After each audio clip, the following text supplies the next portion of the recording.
Alright, so I'm going to mix 2 ounces of part A and 2 ounces of part B. And mix it for 3-4 minutes by hand.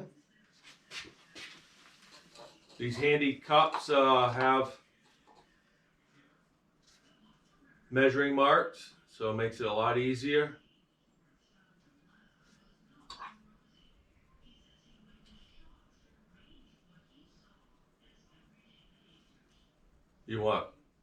It's a 1-to-1 mix, so 1 part A, 1 part B, equal amounts.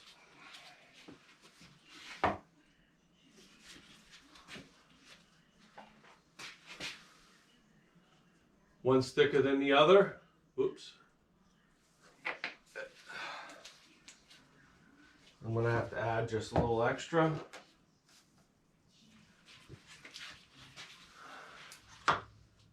Just to keep it even. There we go.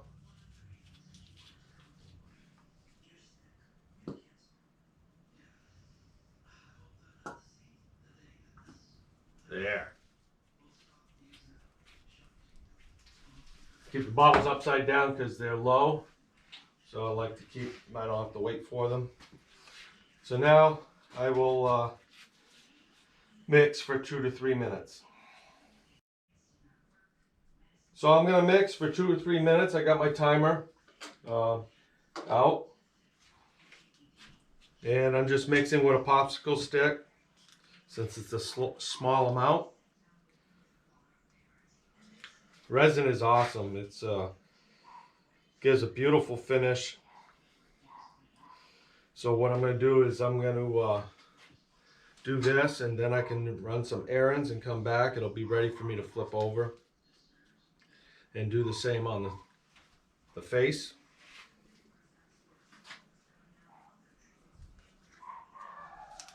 And mixing with a stick, it does reduce the amount of bubbles introduced into the resin. When you mix with a drill and a mixer, the bubbles do come in, but that's why you have a torch. Mixing by hand reduces the amount of bubbles introduced into the resin. It's important to scrape the edges and get the bottom so that you get a nice even mix, because you don't want it tacky in some spots and hard in others. There are ways to fix that after the fact, but prep is key.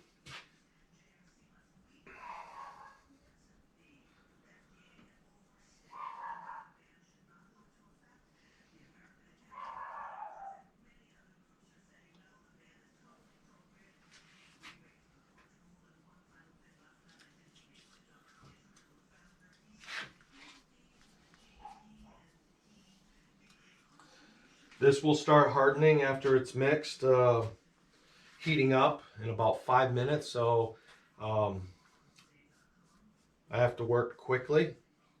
But if you do this for the first time, practice on smaller projects, just so you can see how it reacts with everything, what to expect and what not to. I know my first tabletop I did, I torched it too long.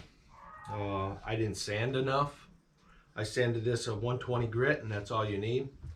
That allows the resin to bond to the wood and the imperfections of the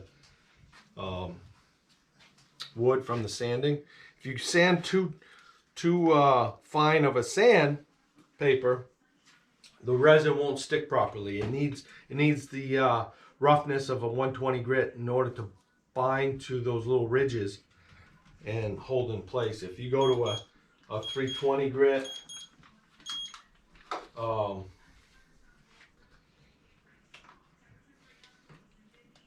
it won't bond properly. So now I'm going to let you see what I'm going to be doing. And this is just to seal the wood. I'll back it up just a little. There. So here we go.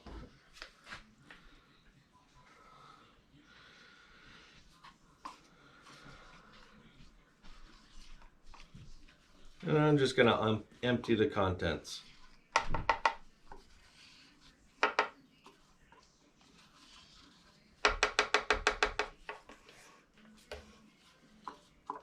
And the whole purpose of this one is to seal the wood.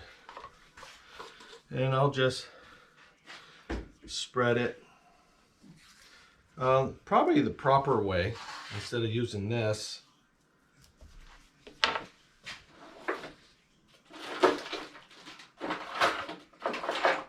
Is to spread it with a little squeegee type. And you want to get the surface evenly. Like I said, this will self-level. It's important that your table be set up so that it is level. When I did my first table, I thought it was level, and so when it self-leveled, it pulled in one corner. Luckily, I could compensate for that by my router and a leveling jig.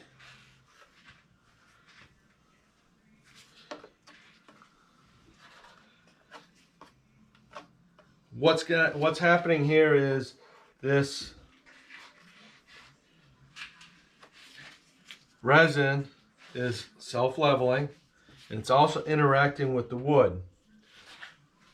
And what is happening is it's releasing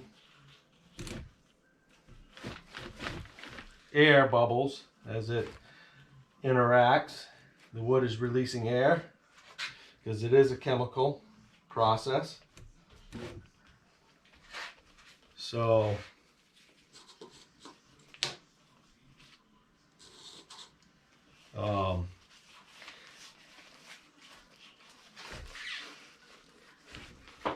in a few minutes I will take a torch and I'll break up those bubbles.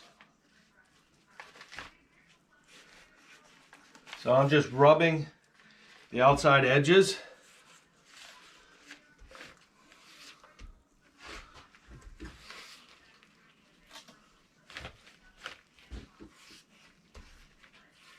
Making sure I get all the surfaces. 1 ounce per square foot.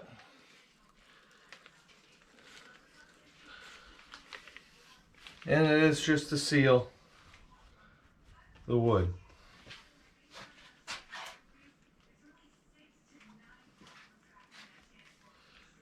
And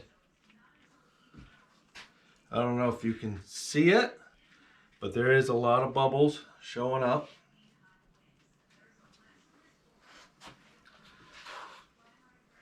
And this isn't where you're looking for perfection at this stage. When I do the other side, I will put several coats on it to seal the wood so that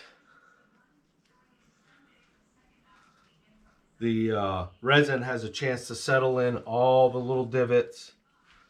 And of course on the bottom side, I'm just doing 1 coat.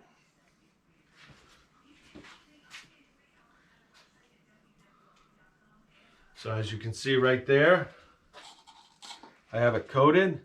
There are bubbles, there are slight imperfections, but on the front side I'll do 3 coats of a skim coat like this to make sure that everything is nice and smooth before I put on my design coat with the colors. I might just do 2 coats of sealing the wood and then a design coat to give it some color. But this resin brings out the color of the wood nicely. So now what I'm going to do is find a rag, wipe my hands. I now want to keep the dust off this. That's the other thing is you don't want a lot of air movement when you're doing this.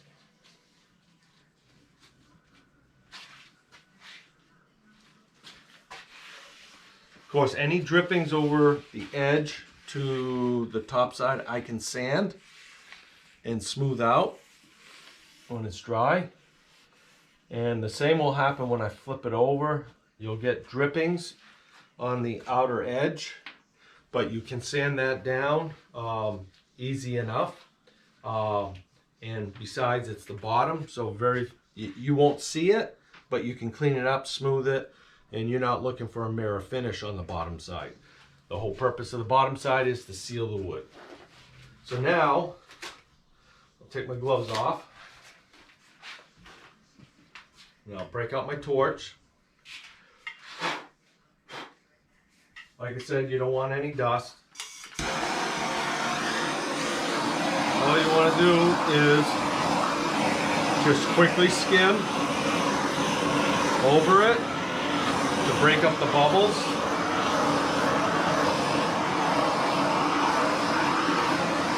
And there's going to be a lot of bubbles at this stage because it's the first coat and the wood is absorbing this resin.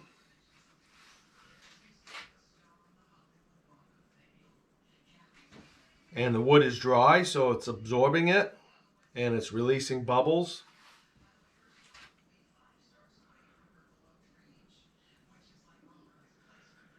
And as I'm watching it, I can see bubbles coming to the surface and breaking. Now I'll do this several times with the torch. Again, you're not looking for perfection on this side. This is to seal the wood. And of course, every piece that you do will act a little different. So expect bubbles, expect some dry spots where the resin is absorbing into the wood, filling in the cracks. That's the other thing, is the resin is viscous. So it's going to go to any cracks and it's going to get absorbed in that. Now I may have to do a second coat on this since there's a lot of little dry spots.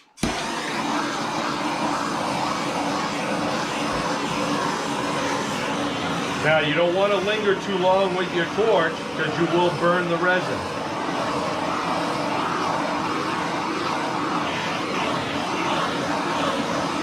Want to be 6 or 8 inches above, and you want to break up the bubbles. And since this is the first coat, this is the biggest interaction that the wood has. Second coat, you get less wood exposed, so you have less bubbles. Now I put 4 ounces on this, and I just might do. Okay, so back here while I'm waiting for my resin to dry. It's taking longer than I thought because of the one that I used. So I'm going to be putting a coat, gel top coat, General Finishes oil base.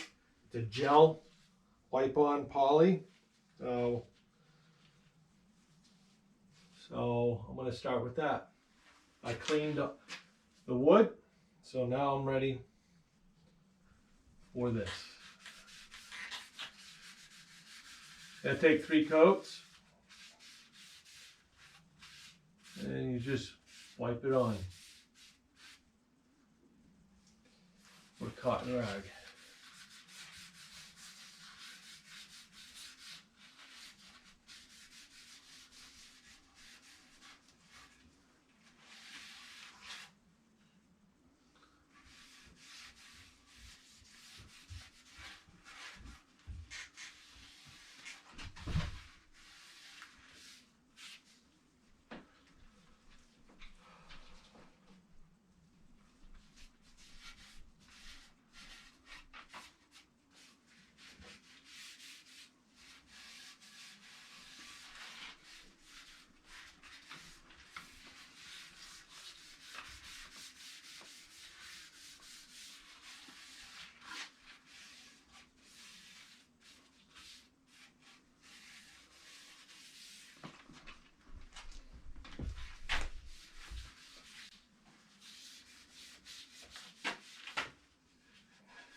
Okay, so I got one coat on. I wiped it on in my drawer, coated front and back, and I did one coat of inside where you're not going to see, but to seal the wood. Top, bottoms of the legs, and then I wiped it down with a dry cloth to pick up any excess of the gel poly. So there you go. I'm going to let that dry for a few hours before I put another coat on. I'll lightly sand it with 220 just to go over it, then wipe it down, then do another coat.